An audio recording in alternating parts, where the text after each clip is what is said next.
profesora. ¿No? Yo tampoco. Los otros 35. Yo tengo una duda en la parte C de la tarea. En la parte C. Vamos a ver cuál es la parte C. ¿Sí? Sí. A ver, ahora sí. ¿Qué pasó? En la parte en las que vienen entalpías de 1 en energía de ionización del calcio y entalpía 2 a condiciones estándar de energía de ionización del calcio. Hay 2 energías de ionización porque uno es porque el calcio actúa con +2. Así es. Ok. Así es. Nada más era esa la duda. Y si fuera óxido de aluminio, si yo tuviera óxido de aluminio, ¿cuántas energías de ionización tendría el aluminio? 3. 3. ¿Y el oxígeno qué tendría? Y doble.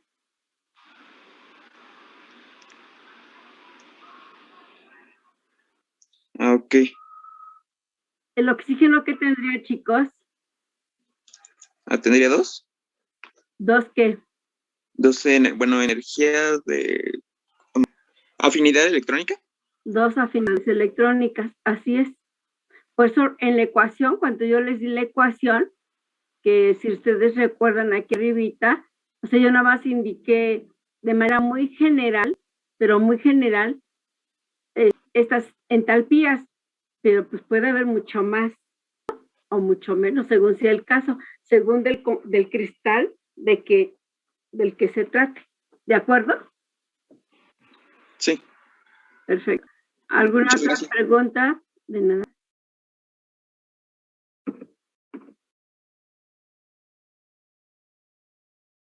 ¿Alguna otra duda, chicos? ¿No? ¿Todos entendieron estas tablas? Como para que yo se los pregunte en examen. Claro, cualquiera de ellos, no voy a preguntar todos, ¿verdad?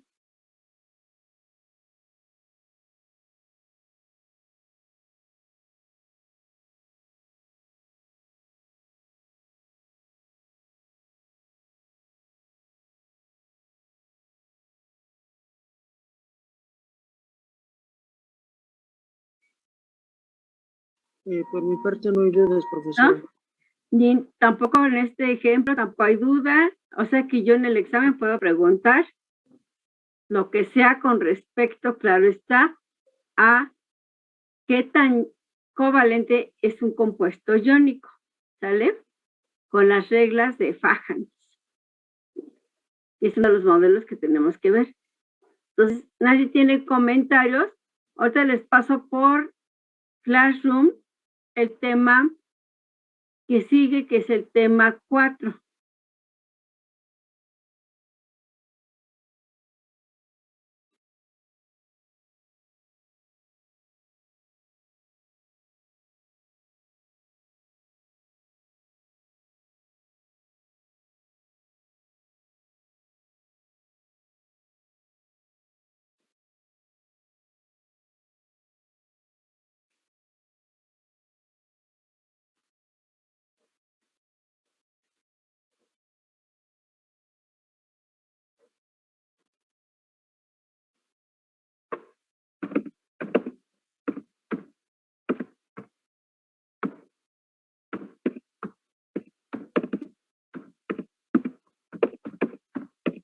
Estamos hoy a marzo 17. Perfecto.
Ya lo liberé. ¿Me dicen, por favor, si lo pueden ver?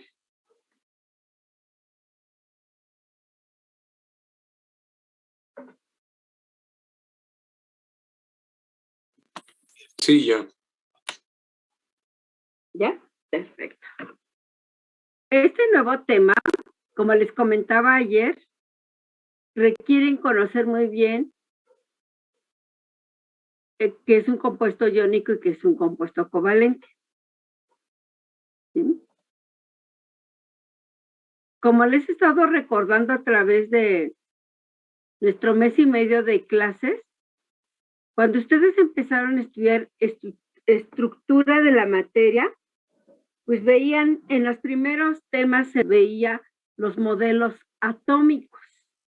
¿Cómo es que se concebía al átomo? O sea, ya muy a principios del siglo XX, a finales del siglo XIX, ¿no? ¿Cómo se percibía el átomo?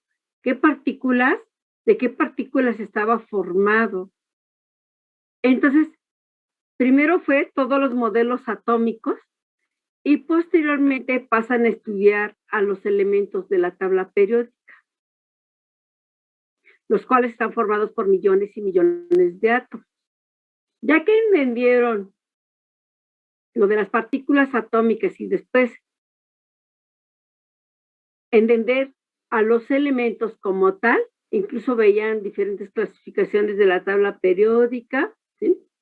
Se quedaron en que estos elementos podrían formar compuestos. Entonces, esto es lo que nosotros empezamos a ver en este semestre, diferentes tipos de compuestos. Esos compuestos están formados por un enlace. Hasta el momento hemos revisado 2 enlaces. Me falta el metálico. Pero como eso no tiene nada que ver con las reglas de Fajans ni con las interacciones intermoleculares, por eso lo dejo después de tema 4. Entonces, en este tema 4, ustedes ya saben todo lo de los elementos, ya conocen los modelos atómicos, ya conocen los diferentes tipos de compuestos y los 2 tipos de enlaces que pueden existir en esta gran cantidad de compuestos, iónico y covalente. De acuerdo al título que está ahí escrito, chicos, ¿qué vamos a ver?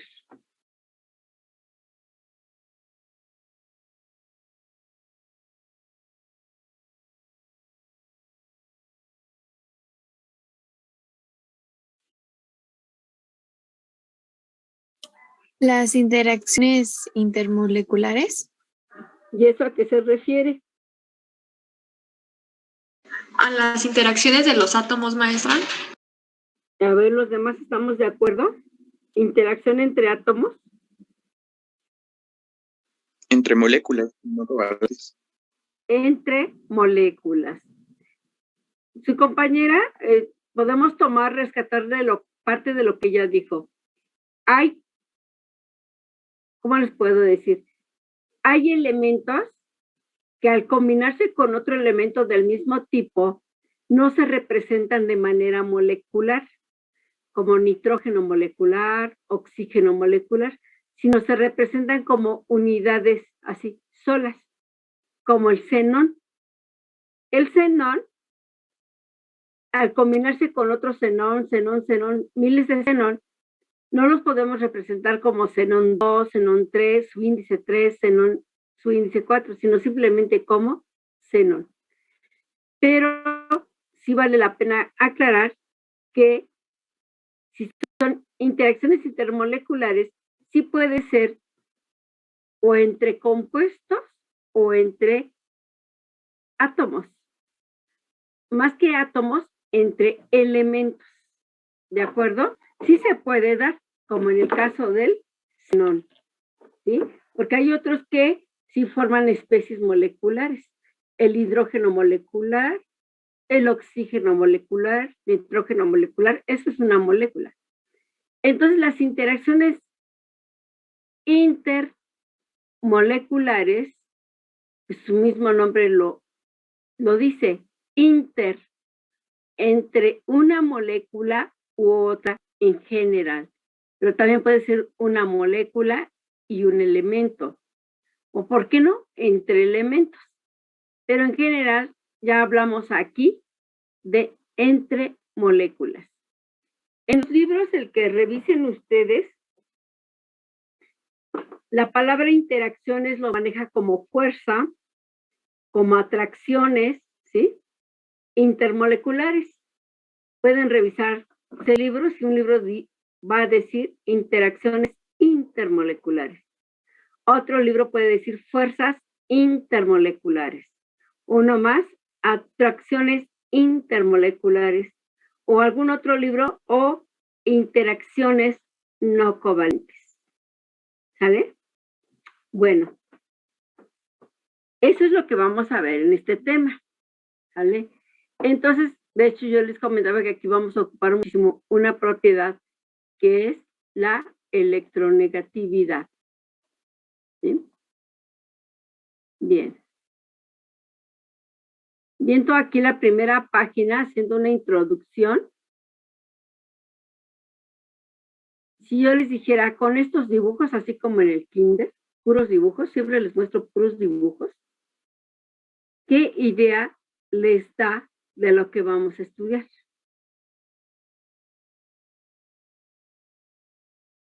Díganme de la figura más a la izquierda. Puentes de hidrógeno. ¿Por qué le llamas puentes de hidrógeno? Porque son hay como interacciones entre hidrógeno y oxígeno y es una molécula de agua. Y ahí hay como una carga parcial negativa y positiva. Así es. Muy bien. ¿Alguien más?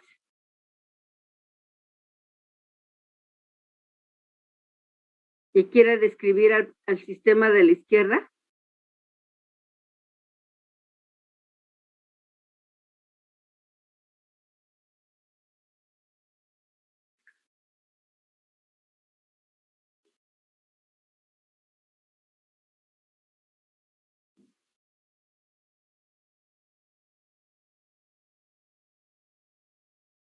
No, profesora. En la estructura del medio.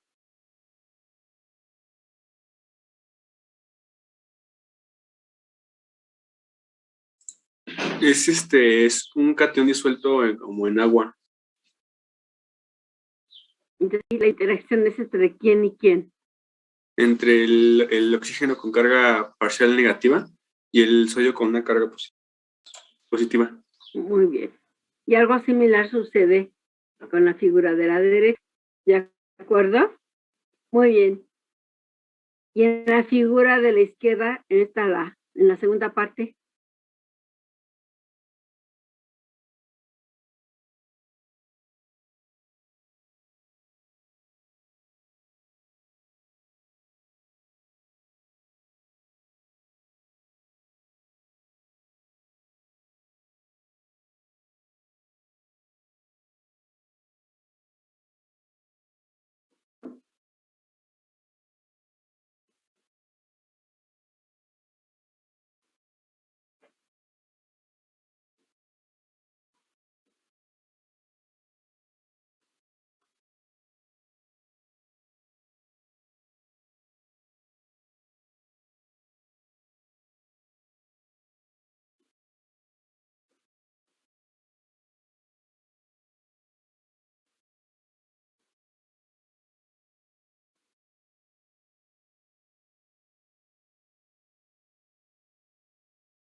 Así es.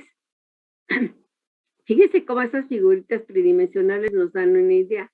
Puede haber diferentes tipos de interacción. Como ya nos describió su compañero, aquí la interacción entre qué tipo de átomos es en la primera figura.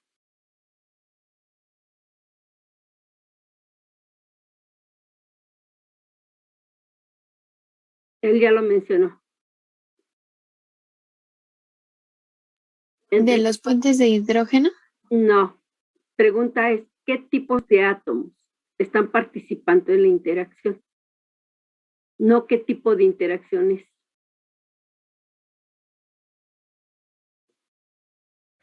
Hay mucha diferencia entre decir qué tipo de interacción tengo a decir qué átomos están participando en la interacción.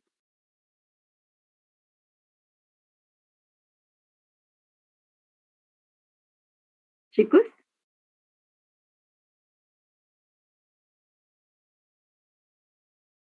Sí, pero ¿qué tipo de átomos son? O sea, no estoy pidiendo cómo es su electronegatividad. Hidrógeno y oxígeno. Hidrógeno y oxígeno. El hidrógeno pertenece a una molécula de agua, ¿vale? Que está aquí, dice parcialmente positivo, que ahorita vamos a ver por qué es parcialmente positivo. Y luego tenemos aquí otro átomo, que es el átomo de oxígeno, que pertenece a la molécula de agua y que dice aquí que es parcialmente negativo. A diferencia de las otras interacciones, por ejemplo, aquí hay un sodio más que está interaccionando con el oxígeno parcialmente negativo del agua. Esta interacción está participando el magnesio 2 más, pues se parece a la del sodio más. Y también se parece, como lo dijo su compañero, a la del litio. Pero aquí no tenemos agua. Aquí la molécula que tenemos es la acetona. ¿De acuerdo? Entonces, cada una de estas son un tipo de interacción. A lo mejor, de estas 4 interacciones que se muestran aquí, ¿cuál sí podría ser similar? Muy similar. Vamos a decir que la figura de la izquierda es 1, por ese orden, 2, 3, 4. ¿Qué interacciones sí son muy similares? La 2 y la 3. La 2 y la 3, ¿verdad? Porque ambas son cationes y ambos están en agua. En la primera no tengo cation ni anión, ¿sale? Y en la última tengo un cation, pero no es agua, es otra molécula. Bueno, lo que vamos a estudiar en este tema son los diferentes tipos de interacción. Más o menos vamos a hablar de 6 importantes tipos de interacción, ¿sí? Las cuales se pueden dar entre moléculas iónicas y covalentes. Iónico-iónico, covalente-covalente, iónico-covalente, en todas las combinaciones posibles. Por eso vamos a ver 6 tipos de interacciones. Ese es el objetivo, ¿no? Y vean que esas interacciones pues se pueden relacionar, por ejemplo, con el estado de agregación de la materia de ese compuesto. Entonces, de acuerdo a esto, en los sólidos, incluso aquí ya nos están diciendo qué tipo de interacción existe, o en los líquidos, o en los gases. Eso es lo que vamos a estudiar. Pero aparte del estado de agregación, como ya ustedes lo vieron en su tablita, es una de las propiedades, también tenemos otra propiedad física, o propiedades físicas, como el punto de ebullición y el punto de fusión. Así como lo estudiamos con las reglas de Casimir-Fajans, cómo variaba si era un compuesto iónico o covalente, o sea, de acuerdo a eso sabíamos, o sea, cómo es que se presenta en un compuesto o en otro. Aquí también, de acuerdo a mi compuesto, pues va a ser el tipo de interacción. Eso es lo que vamos a estudiar en este tema. Para esto hay 2 tipos de fuerzas, intramoleculares e intermoleculares. Las intramoleculares, ¿sí? Ya estudiamos 2 de ellas. Esas fuerzas son los enlaces. El enlace iónico, que ya acabamos de estudiar todo lo del enlace iónico, el enlace covalente y el enlace metálico que vamos a ver más adelante. ¿Sale? Las fuerzas intramoleculares, fíjense bien, son responsables de los cambios químicos. Y van de un valor de 150 a 1000 kilojoules sobre mol. Bueno, las fuerzas intermoleculares, ¿qué son? Ya les dije algunos nombres al inicio, ¿sí? Atracciones intermoleculares, incluso interacciones no covalentes o enlaces secundarios, ¿sí? O débiles, excepto la interacción ion-ion. Y estas determinan las propiedades físicas. Son responsables o las culpables de las propiedades físicas de nuestras sustancias químicas, ¿sale?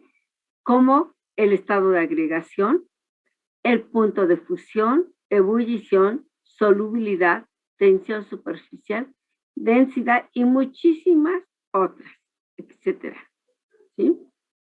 Entonces, las propiedades físicas de una sustancia pues dependen de su estado físico, ¿sí?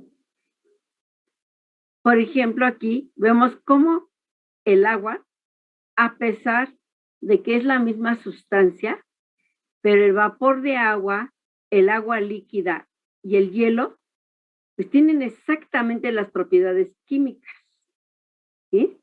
La misma composición, pero sus propiedades físicas van a ser totalmente diferentes.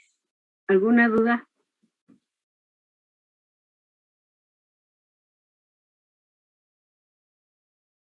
No, profesora. Entonces, nos vamos a enfocar. Las fuerzas intramoleculares ya estudiamos dos, nos falta uno. Ahorita en este tema nos vamos a enfocar a las fuerzas intermoleculares. ¿Serán importantes las fuerzas intermoleculares? Tenemos aquí un ejemplo, pero súper sencillo, que vean la importancia de las fuerzas intermoleculares. Les voy a hacer la siguiente pregunta. ¿Quién es más denso?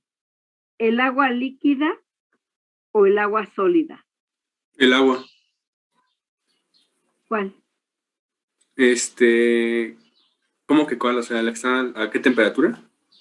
La pregunta es, ¿el agua líquida, si tengo el agua líquida y el agua sólida, quién tiene mayor densidad? El líquida. A ver, ¿los demás qué opinan? No, el hielo, ¿no, maestra? Porque se supone que la temperatura No, durante... es que el hielo si es sólido, en teoría debe ser más denso, pero se expande cuando se enfría. Entonces es menos denso. Muy bien. ¿Y los demás qué opinan? Yo digo que el sólido por el estado anómalo del agua. A ver. Si fuera más denso el agua sólida, ¿en dónde estaría? Suponiendo que nos vamos bien al norte, nos vamos a los polos. ¿Estaría en la superficie del agua líquida o estaría abajo? Abajo. Abajo. Si fuera densa. ¿Y eso ocurre? No, Entonces, ¿quién es más denso? el agua líquida. El agua líquida. ¿Sale? Entonces, vean qué importante es conocer la propiedad. Muy bien, es el agua líquida. Perfecto. Más denso que el agua sólido. Vamos a explicar, su compañero dio una muy buena explicación de por qué. ¿Por qué el agua sólida es menos densa? Vamos a explicarlo desde el punto de vista estructural. ¿Qué creen que esté pasando? ¿Por qué el agua sólida es menos densa? Es que es por los puentes de hidrógeno. Sí. Entonces, ¿qué provocan esos? Los puentes de hidrógeno, los que no saben, es un tipo de interacción que vamos a ver mucho más adelante. ¿Sale? ¿Qué provocan ese tipo de interacción llamada puentes de hidrógeno?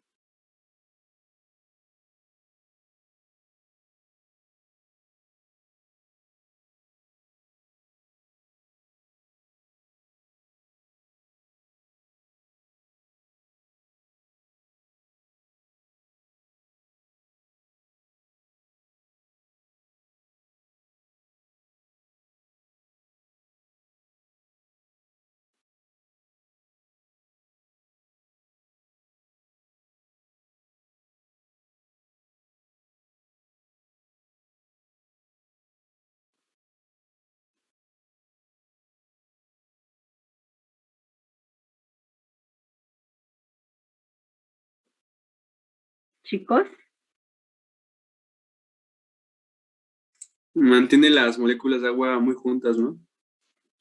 A ver, para empezar, pues debo de saber qué es densidad, ¿no? O sea, para poder contestar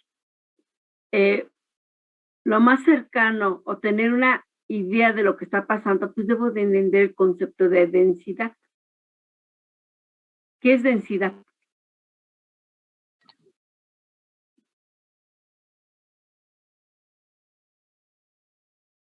Entonces, ¿quién es más denso o menos denso?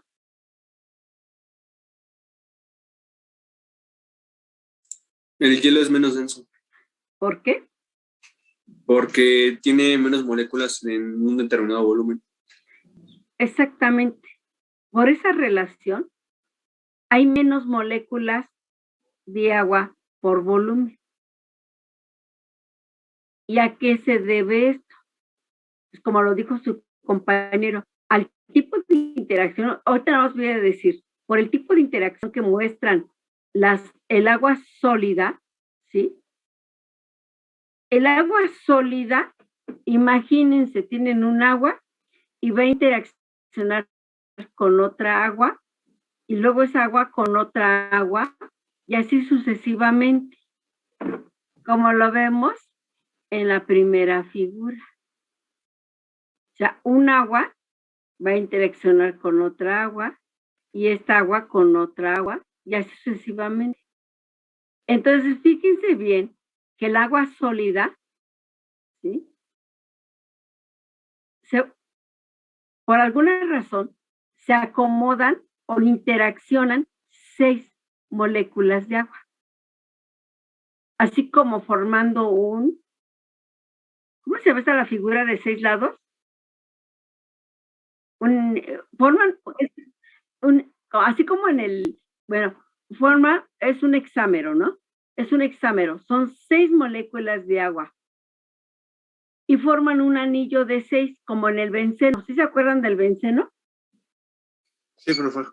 Entonces, se forma así una figura cíclica, ¿sí?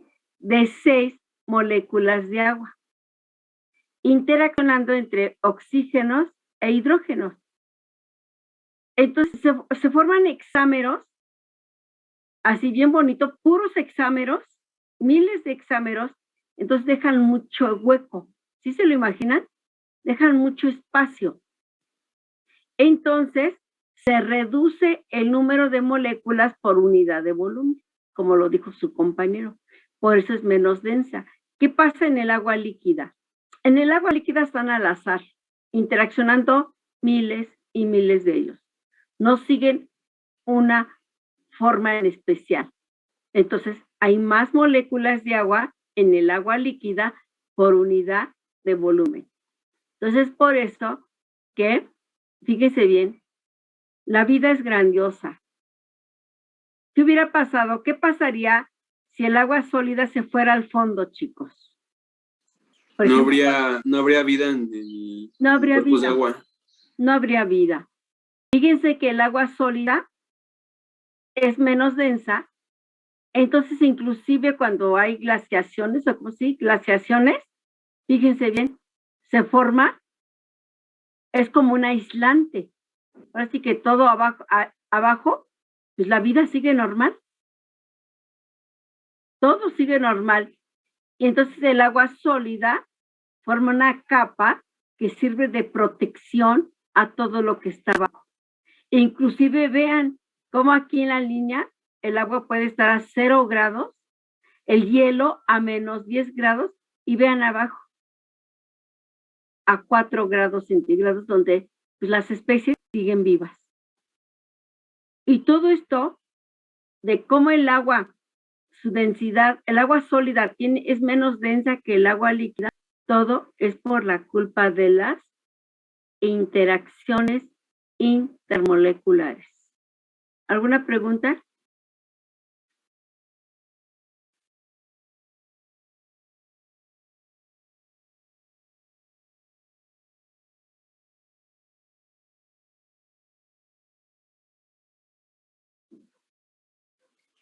No, profesora. No, profe. Otro ejemplo. Aquí comparando la energía de una fuerza intramolecular con una fuerza intermolecular. Imagínense que tienen a la molécula de agua, ¿sí? Y para evaporar, ustedes ya saben qué es evaporar, una mol de agua, su punto de ebullición es de aproximadamente 41 kilojoules de energía. ¿Qué significa esto, chicos? Punto de ebullición.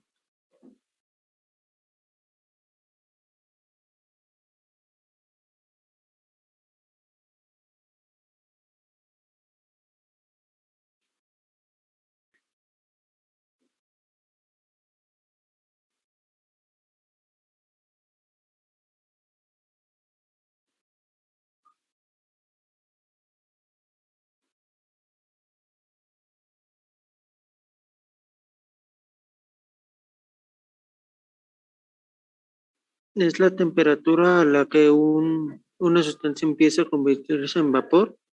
Así es. Entonces el agua, su punto de ebullición es de 41 kilojoules. ¿Vale? Para pasar del estado líquido a gas. Pero ¿qué pasa si yo quiero romper el enlace hidrógeno-oxígeno? ¿Cuántos enlaces hidrógeno-oxígeno hay en el agua?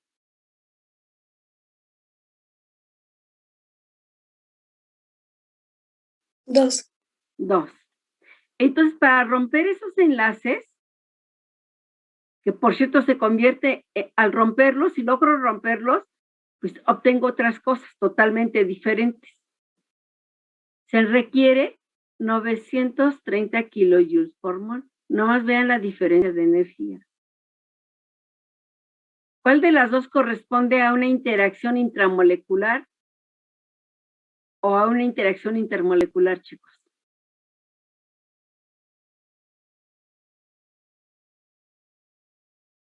Exactamente. La primera afecta a qué tipo de propiedad, física o química.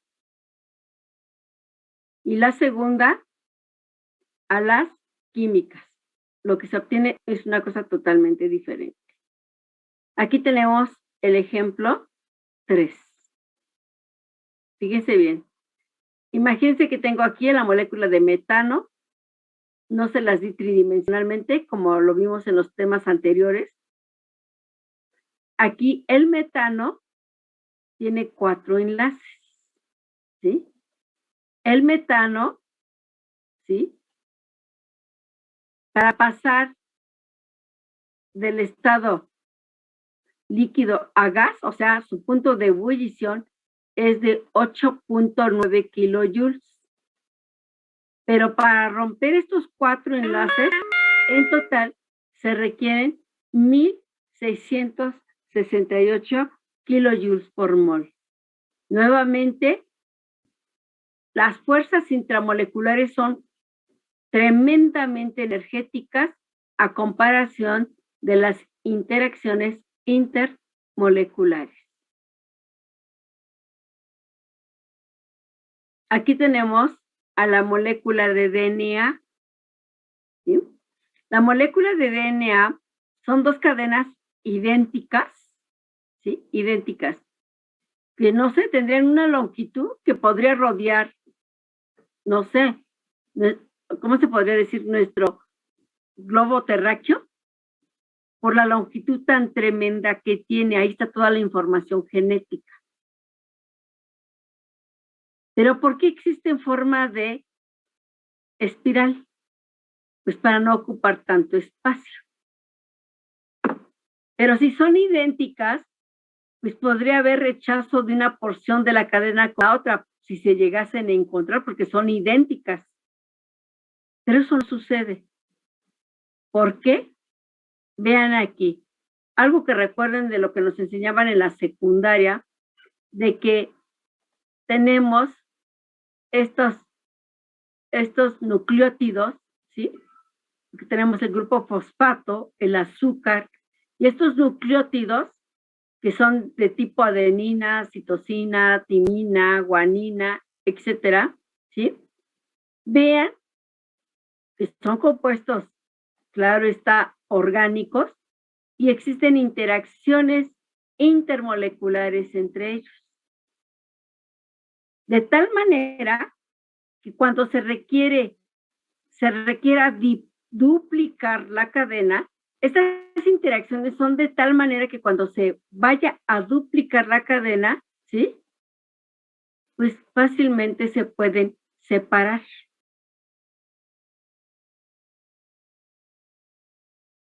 Como lo dice aquí. Fíjese bien, las interacciones covalentes, pues son los que mantienen unidos, ¿sí? Pues por ejemplo, en esta molécula de timina, sabemos que aquí hay un oxígeno, doble enlace a un carbono, luego del carbono hay un enlace sencillo a este nitrógeno, y luego este nitrógeno hay un enlace sencillo al carbono de este azúcar, y así sucesivamente. Esas son interacciones intramoleculares. Lo que está en puntitos así en azul son las intermoleculares. Entonces, todas las que tenemos, por ejemplo, dentro de la timina, pues son interacciones covalentes. Son enlaces covalentes que ya analizamos. Entonces, las interacciones covalentes, pues mantienen, ¿sí? Mantienen a las moléculas, pues, de importancia, o sea, las mantienen de tal manera que puedan llevar a cabo una función biológica X, ¿sí? O sea, por eso están así, ¿cómo les puedo decir? Así están determinadas, así están hechas, así interaccionan para poder llevar una actividad biológica en especial, ¿sí? Y luego tenemos las interacciones no covalentes, que es uno de los nombres de las interacciones intermoleculares entre las cadenas de ADN, la cual hace que pues, se pueda estar en una estructura de hélice, de doble hélice, ¿sí? Las interacciones no covalentes, ¿sí? Individuales dentro del ADN son bastante débiles, como para que se puedan romper, ¿sí? En las condiciones fisiológicas, porque no nada más es de los animales, es de las plantas y del ser, ahora sí que del hombre, lo cual hace posible que se separen estas cadenas y pues entren en duplicación, cosa de biología. Entonces vean qué importantes son estas interacciones intermoleculares. Sin estas, pues no habría vida, ¿no? Cuando hubiera pues, congelación, pues toda vida moriría si el agua no tuviera esa densidad, ¿no? Menor densidad que el agua líquida. Entonces, son muy importantes las interacciones intermoleculares, ¿no?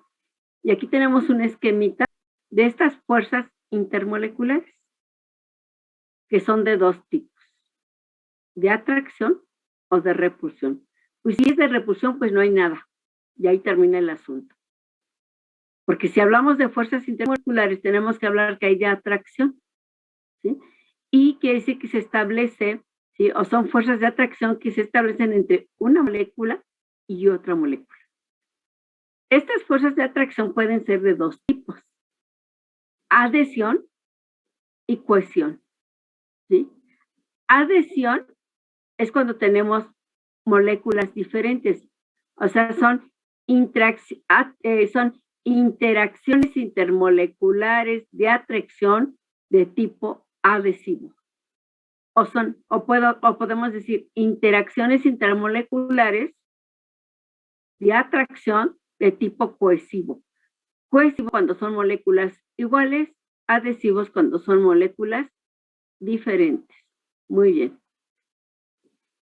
Pero para que se den estas interacciones, una de las propiedades que nos debe de importar es la electronegatividad. Muy al inicio hablé, pero así muy ligerito de la electronegatividad. Por la culpa de la electronegatividad, si ustedes recuerdan cuando vimos enlace covalente, ¿qué tipo de moléculas teníamos, chicos? Por la culpa de la electronegatividad. Polares y no polares. Bueno, De las 6 interacciones que les dije que íbamos a estudiar, o 7, según sea el caso, ya ni me acuerdo, de todas esas interacciones, pues casi la mayoría de ellos tiene que ver la electronegatividad. Como lo dijo su compañero, la electronegatividad me genera moléculas polares y no polares. Entonces, ahorita no me interesan las no polares. Esas ya quedan por aparte. Pero me interesan las polares. Y vean, díganme qué está haciendo la electronegatividad en esta molécula. Para empezar, esta molécula de qué, chicos, la que estoy marcando. Ácido clorhídrico. Ácido clorhídrico. ¿Cómo explican la electronegatividad en esta molécula? ¿O cómo podrían definir apoyándose de esta molécula?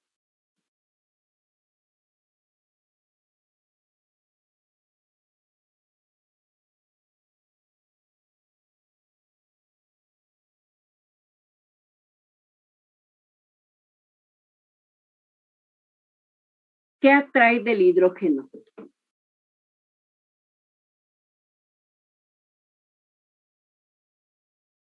A ver, ¿cómo lo podemos decir como lo estudiaron en la estructura de la materia?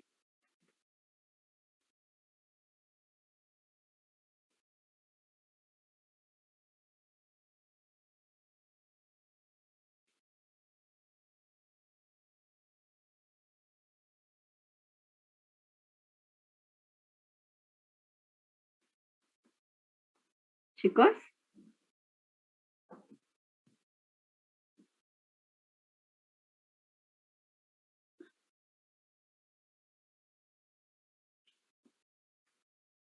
¿Hasta cuándo piensan estudiar la electronegatividad, chicos?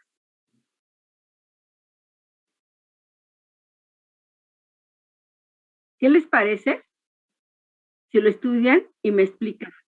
La electronegatividad, el uso de la electronegatividad empieza desde aquí hasta acá. Es una hoja y media. ¿Qué les parece si me lo estudian para el miércoles?